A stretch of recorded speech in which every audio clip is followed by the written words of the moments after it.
What is up, my Squirtleites? It is I, your king, welcoming you back to more Let's Play Pokemon White. In the last episode, we made it here to Route 10 after going out and catching ourselves a Thundurus. Then we came across Charon and Bianca basically one final time and had a battle with Charon, said our goodbyes, and now we have gone our separate ways. Now, it is time to proceed through the route, and Arthur's a little bit higher in the experience department at the moment, so I'm going to be switching around some items with them, getting a max repel going. But while I do that, something I didn't do in the last episode is discuss the new Pokemon that we can get on this route because we had other pressing matters at hand. So let's go over Bouffalant, Rufflet if you have a white version, and Vullaby if you have a black version. Bouffalant is a pure normal type Pokemon that doesn't evolve and packs some very, very appealing stats. Enough so that I can say right away that this is the best normal type in the game. It has a very good attack stat and it can take a lot of hits thanks to both its physical and special defense stats. Its speed isn't the best, but the moves it learns offset that negative pretty heavily. Mega Horn, Head Charge, and Revenge together make this thing an absolute physical beast, and its biggest flaw really just comes down to its typing. But every time you can get Head Charge off, it might as well be super effective with how hard it hits. I'm usually not one to recommend a pure normal type on really any team in any generation, but if you must get one, Bouffalant might be your best option. Rufflet is a normal and flying type Pokemon exclusive to white version that doesn't evolve into the absolutely badass looking Braviary until level 54. Yeesh. That alone is easily the biggest problem I have with this Pokemon, because once you actually get it there, Braviary is awesome. With amazing attack, great HP, great speed, and overall good defenses to complement its excellent attack power, this thing is just, it's the best flying type option you've got, but its level requirement is downright mean. So much so that getting it to evolve before you even beat the main game is a pretty daunting task. That is my only problem with it. It's just the work you gotta put in to get it to evolve, and it is a lot of work. As a Rufflet, you may as well just keep an experience share on it at all times because it rarely holds up on its own. Vullaby is a dark and flying type Pokemon exclusive to black version that also doesn't evolve into Mandibuzz until level, say it with me, 54. And with this Pokemon, it's an even harder sell than it is with Braviary. Why? Because this is the defensive specialist of the two. It has extremely beefy defenses with a great HP stat and good speed, but wow, does this thing hit like a wet noodle. The nice thing is that its flying type negates all of its dark type weaknesses, leaving it just weak to ice, rock, and electric. But slotting this thing into your team is going to take a lot more work than even a Rufflet. I just can't get past the 65 base attack stat. If you absolutely must have a wall, you are so much better off picking up something like Ferrothorn, which can be gotten much earlier in the game and is much easier to evolve and train, and it's also not version exclusive, so I'm going to give Mandibuzz a hard pass. Now let's continue. We're going to start by heading up this grass patch over here, and I'm going to avoid these first two Pokeballs because I know that they are not the item. I believe this one is. Yes, indeed. We got ourselves a Hyper Potion. Now let's get into some battling with this guy. And I got the lucky egg on Shelob. Shelob and Lumiette are in need of the most experience at the moment as we kind of just work on these 5 for the time being. Since we're going to have Watchog with us, which we do need, as I said before, to get through Victory Road, so that is kind of important to have. Oh my goodness, this is it. This is probably going to be the final... I don't want to say the final episode. No, not even close. It's going to take us multiple episodes to get through this and Victory Road, but this is the final, session that I'm sitting down for this game up until we beat this thing. I know, crazy, but we're getting there. We're really, really getting there. And then other things are going to be happening after the fact, but we'll discuss this as we get closer to that. Let's just continue down this way. I probably should have the dowsing machine out, although I don't think I actually need it in this area. I don't think there's any hidden items on this route. There might be one. No, I think I already got it. I think I already grabbed the only one that's on this route. Looking at my notes here. So yeah, I think we're going to be fine. All right. So I'm going to Charge Beam you. Although, actually, I'm pretty sure this guy's other Pokemon is a Rock type, so I'm going to end up having to switch anyway. Plus, the Charge Beam didn't actually increase my special attack, so what's the point even? Should have just gone with a Thunderbolt.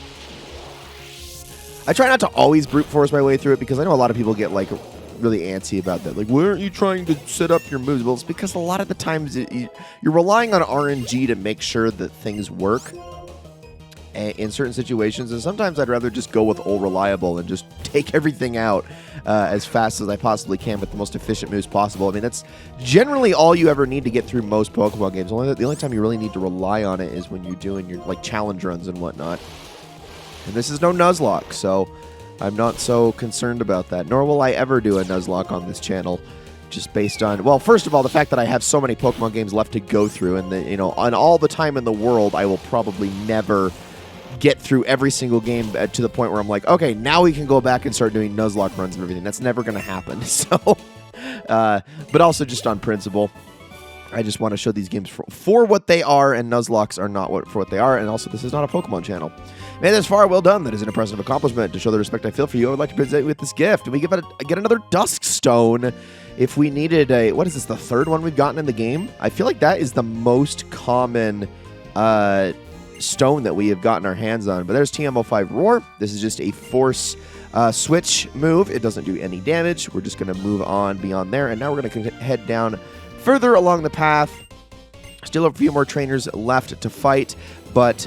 actually, just a couple, just those two, and then I think we are in the clear to head to Victory Road itself. All right, let's battle this girl, Cheyenne. I love that name. I've always thought that was a beautiful name. And hilariously, the only other Cheyenne I know is the city in Wyoming. That's not true. I know a couple other people named Cheyenne, but that's just the first thing that always comes to mind, which is hilarious. And the only reason it comes to mind, I should say, is because I live in an area. I live somewhat near Wyoming, so the way that the interstate system works is, in a lot of places, you'll have signs that'll just point in the general direction of some major place. And it's funny because, like, from where I live, you know, like, south will be a major city, east will be a major city, but when you're talking, like, there's a certain direction where when you're going the only notable city in that direction, because past that point, it's like the freaking middle of like Alberta, Canada. It's like the only other like notable thing along that route. So all of the signs posted along that route of the interstate will just say Cheyenne, which is not a big city. I want to point that out. As far as Wyoming is concerned, it's very big, but as far as the rest of the country is concerned, it is positively tiny. It's like the only thing in that direction, so all the signs will say Cheyenne. So there's so many like pointed in that direction that'll be pointing that way, but there's a lot of places in my state that you hit before you ever get that far, and I don't know. It's funny that the way that that's set up, because it's like, oh, you could be going in like one direction. It'd be like, oh, LA is the only notable thing along this route, except for there could also be like 30 major cities before you get to LA. It's just the way the sign system is set up. It's very strange. So that's why I think of Cheyenne all the time, is because it's there. It's something I see every single day when I go on the freeway and I drive. So I don't know. It's just kind of hilarious to me. I mean, because it's like they wouldn't mention, like, I'm trying to think of anything else. There's really nothing else out in that direction. Wow, there really isn't. That is just a part of the country where nobody exists. Freaking America's weird like that, man. Very strange. Where's the Wyoming representation in Unova, guys? Why don't you have the middle of nowhere and then the weird part of Montana and all that stuff? No, we are not going to be giving Sucker Punch to Shelob. It is an okay move. It's a physical attack. Actually, you know, I should actually show this move really quickly, because I think this is our first Pokemon that's gotten the chance to learn it. So it only has 5 PP. It's got a base power of 80, which is really, really good. However, you use this move only if you get the feeling that the enemy is going to be attacking you first, and this doesn't prevent them from attacking. It just always has priority and will hit them first. But it is a physical move, which is not good in Shelob's case, so we are not going to even bother with that. But on certain Pokemon, it actually can be really nice, so I figured that was worth mentioning. Okay, Seismitoad. I have not really had a reason to use Lumiette yet. That's okay. We'll just switch on over to Arthur for this thing. I mean, I obviously could just brute force my way through everything with Shadow Ball or something along those lines, but I don't know. I'm not going to beat myself up over it. There we are. And down goes Seismitoad. What is your last Pokemon, man? Escavalier. Okay, well, speaking of using Lumiette, this is honestly the perfect situation for that, because this thing is not specially defensive, or at least as much as it is physically defensive, and it's got a quad weakness to fire. So this works out beautifully. All right, down with you. There we are. Wonderful. Need to get the lucky egg on her soon as well. But that should be it for the trainers on this. I did not mean to go over that ledge again. That should be it for the trainers on this route. I think we are absolutely done here. Now we can head on inside. And this is the entrance to Victory Road. Welcome, everybody. Okay, as we proceed further up this way, though, we're going to be going through some badge check gates, signified, by the badge on the door themselves. Halt! Unqualified ones shall not pass. The key to open this closed gate is the trio badge. And indeed, we do have it, so it's going to let us pass on through, and we're going to be running into one of these for each and every single badge gate that we go through. I think it's funny that they actually brought this back from Generation 1, because no other generation had this, did they? I can't remember if Gen 4 did, but I know for a fact Gen 2 and 3 didn't. There are some actual wild Pokemon you can catch in this area as well, but I can't remember what they... I don't think there's anything new, so that's why I don't have any notes for it, but there are a couple you can grab in here. Again, Generation 1 kind of did something similar in that regard. There was a couple of gates you'd go past, or a couple of badge checkers you'd go past, and there would be some tall grass you could walk through as you go. But there is the Bolt badge. We've got 3 left to check. Also, I love how there's a random trainer here. I would like to actually talk to him. Let's say hi real quick. Can I do that? Or is it just going to make me go through? I'm actually going to go back and see what this guy has to say. Gates are placed at the border of one space and another space. In other words, gates mean that the world beyond here is a different world. It does feel like every time you pass through a gate, you're going to a different world. And you remember the gym leader who gave you the badge at the same time, but without the quick badge, you cannot proceed. Interesting. I mean, that's a weird take. And I also know I was wrong. Now we have 3 gates to pass through. Sorry, I can't do math, because this right here is the 6th badge. And then all that remains is the final 2. And also, I love... Oh, look at that! Walking across the freaking air. I love it. There's badge number 7, and all that remains is the final badge, the Opelucid City badge. But hold on, we got ourselves a little ice puzzle. It's not difficult. The Legend badge, and there it is. All of the gates have been traversed. And now we can head into Victory Road. Welcome, everybody. Welcome to, well, I guess it's more correct as soon as we get through here, but welcome to Victory Road proper. Now, before we go any further, we're going to be doing another set of Pokemon bios, and then I am actually going to be calling it an episode after the fact. So let's go over really quickly. There is one Pokemon that can only be found on the outside, and the other 2 can only be found on the inside, or in the inside sections of Victory Road. So let's go over Heatmore, Durant, who I can't think of without thinking of the basketball player, and Dino. Heatmore is a pure Fire-type Pokemon that doesn't evolve, and this thing wishes it could be Darmanitan. It has simply good offensive stats, a good HP stat, and is below average everywhere else. Once again, we have here a Pokemon that just isn't exceptional. If this thing was available much earlier in the game, I could make a much more honest case for it, but the thing is that just about any Fire-type you could get up to this point is outclassing it by the time you hit Victory Road. I mean, it's solid. For Pokemon that can evolve, it's in the upper half in terms of quality, but that's just not enough to make this thing a keeper on your team. It's solidly above average, but can't be gotten until so late that if your team isn't set in stone, I guarantee there's only one other Pokemon you're interested in, and it ain't this one.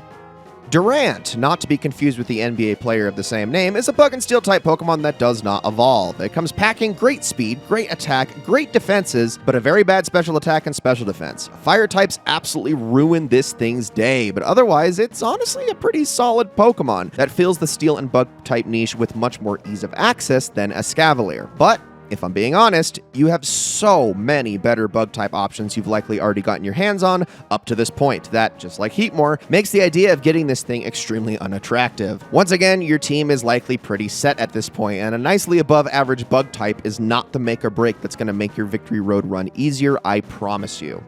Dino is a Dark and Dragon-type Pokemon that evolves into Zweilous at level 50, and again into Hydreigon at level 64. Obviously, the evolution requirements are instantly a problem, although Zweilous on its own is actually pretty decent, and you'll be catching Dino only about 10 levels shy of evolving it anyway. But if you have the patience, I promise you that this thing is worth it. You just need to be looking ahead to the endgame rather than what's coming up immediately, because Hydreigon is the absolute best non-legendary Pokemon in this entire generation, and it even outclasses a few of those legendaries in its own right. packing a whopping 600 total in its base stats, this thing has no true statistical weaknesses to speak of. It has good speed, great defenses, insanely good offense from a special standpoint, and a very good physical attack. Its typing is disgustingly good, giving it 6 resistances to offset its 4 weaknesses. Its learn set is a little suboptimal, learning mostly physical attacks as it levels up, but this is easily overcome thanks to the wealth of TMs that you can teach it. Just do not catch this thing thinking you're going to use it in the Pokemon League challenge up ahead. Unless you want your adventure to come to a screeching halt for a few hours, it's not meant for that. It's meant for after the fact, and I promise you, you won't regret it, because the reward waiting for you once you have this thing fully evolved is one of the best all-around Pokemon, not just in Generation 5, but in every single generation to date. Ladies and gentlemen, that is going to be it for this episode of Let's Play Pokemon White. I hope you all enjoyed it very, very much. In the next episode, we're going to begin our journeys through Victory Road. Not going to finish it. That's just not happening, trust me. But we're going to make as much progress as we possibly can, so I hope you're all looking forward to that. Thank you all so very much for watching, and I will see you all in the next one.